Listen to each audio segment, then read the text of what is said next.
Bonjour à tous, dans cette vidéo nous allons voir comment calculer le déterminant de deux vecteurs quand on connaît leurs coordonnées. Dans l'exemple, on nous donne à chaque fois, pour chaque question, deux vecteurs u et v, et on nous demande de déterminer le déterminant dans chaque cas. Alors rappelons comment on trouve le déterminant de deux vecteurs.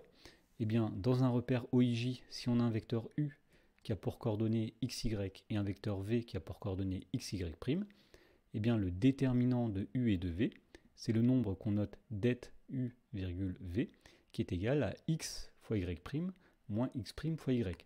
Autrement dit, vous faites l'abscisse de u fois l'ordonnée de v moins l'ordonnée de u fois l'abscisse de v. Alors, si on applique tout cela à l'exemple, nous allons dire tout d'abord que le déterminant de u et de v eh bien, sera égal. Alors, nous allons faire l'abscisse de u fois l'ordonnée de v.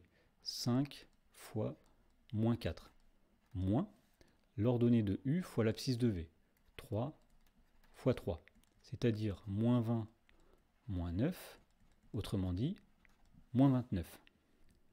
Dans la question 2, cette fois-ci, nous allons faire le déterminant du vecteur s et du vecteur t. Alors, la méthode est toujours la même.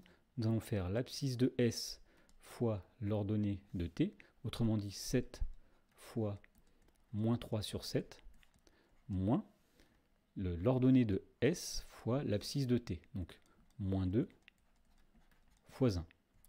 Alors 7 fois moins 3 divisé par 7, les 7 se simplifient, il reste moins 3.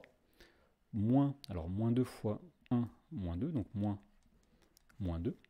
Autrement dit, nous avons moins 3 plus 2. Le déterminant de s et t vaut moins 1.